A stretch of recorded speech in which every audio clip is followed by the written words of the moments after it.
Up next, we have Jeff Green. He's currently the principal at Tracy High School. Welcome to the show, Jeff. How are you doing? Thanks, Jim. I'm doing really well. Excellent. I appreciate being here. Now, how many years have you been working in the district? Oh, gosh, that wasn't the question we talked about. It's been a while. I started substitute teaching in 1979. Mercy. So I think tenured, I'm going on like 28, 29 years. Okay, Yeah. so you're very familiar. You've been a part of ABC Been around forever. Spent a lot of time right here. At Tetzloff. Yeah, in fact, I think this is my classroom at one time. Oh, you're like, it's weird to be back. Yeah. And so you are currently the principal at Tracy High School, but that's not your first stint as a principal, correct? Correct. Yeah, and you had been principal where before that?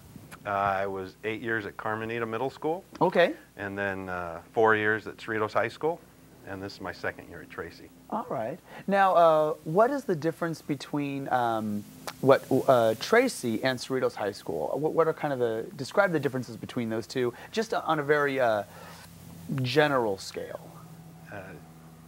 Initially, it's size. Cerritos is approximately 2,000 students. Whereas Tracy, we have a few programs that I'm involved in. I'm also the principal of our alternative education, which is independent study, and a couple of opportunity programs that we run throughout the district at different locations. Okay.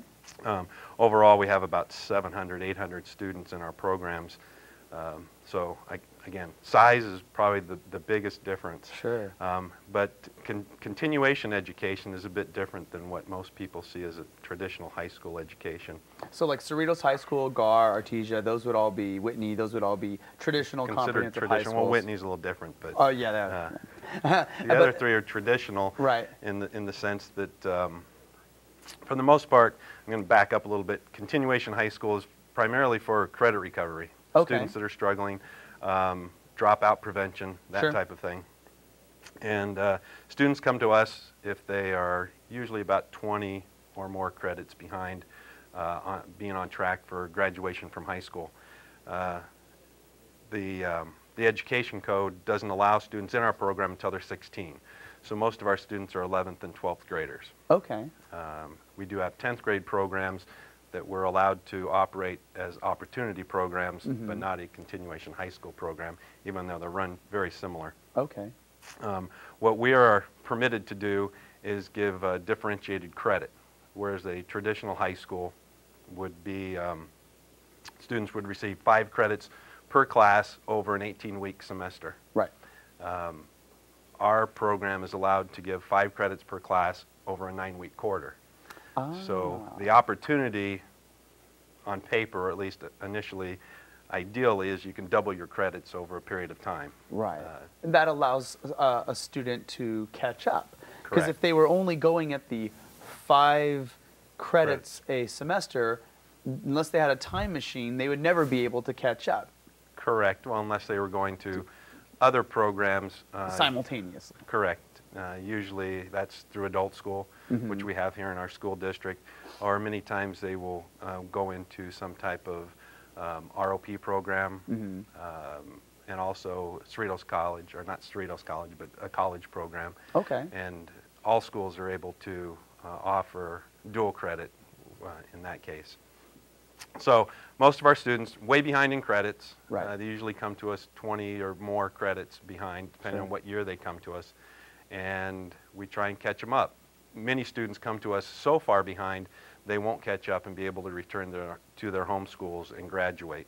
So we're an accredited high school, and we offer a diploma program, and we graduate anywhere from 100 and last year we had 120 something students, seniors, graduate with us, up to 150. What would you say is the percentage, just roughly, of students who come to Tracy to try to get caught up and then are able to return to their home high school? I don't have those statistics. We've normally seen anywhere from about 30 plus per semester go back to their schools, and that's an average. Okay, so they were just right on that. They were just a little bit behind and they were able to kind of get back, whereas... Correct. Okay. Yeah. Usually if students come to us in the 11th grade, we'll get them caught up a little bit quicker, and then they end up going back sometime during their senior year, either in the fall of their senior year or in the spring of their senior year. If they're too far behind coming into us as seniors, right, they stay. Right. That makes sense. So, you know, you had been working at Cerritos High School for a number of years, and then this challenge probably presented itself.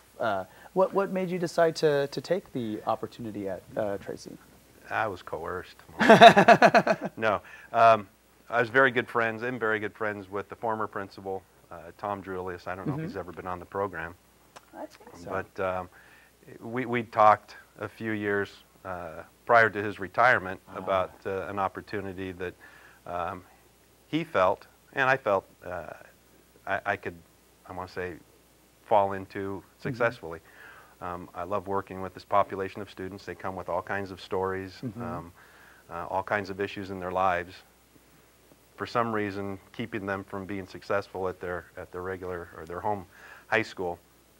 And I just felt it was a great opportunity to mix with those students. Our support staff is a lot less than the traditional or comprehensive high school, so I do a lot more counseling than I would, or that I was doing at Cerritos High School. So I find that I'm able to get a little bit closer to the students because they're in my office on a rotating basis. Well, and they're just by the sheer number, since there's so much fewer, then you're just able to have more contact with. You have a lot more contact with them. Yeah. And our campus is probably half the size of this campus here, not even counting the athletic fields. And I can make my way around it in about 30 seconds. And we only have a staff of 17 teachers, so it's a very small staff, very intimate, very much in tune with students' needs and trying to get them back on track. That's excellent. That's excellent. It's a great program. Well, it sounds like you're enjoying it, and that the program is going well. And I'm so glad you're able to come on the show and kind of talk to us about continuation and Tracy and all the great things. In fact, I know we have one of your students here tonight to play guitar for us. So we will be seeing him in just a bit.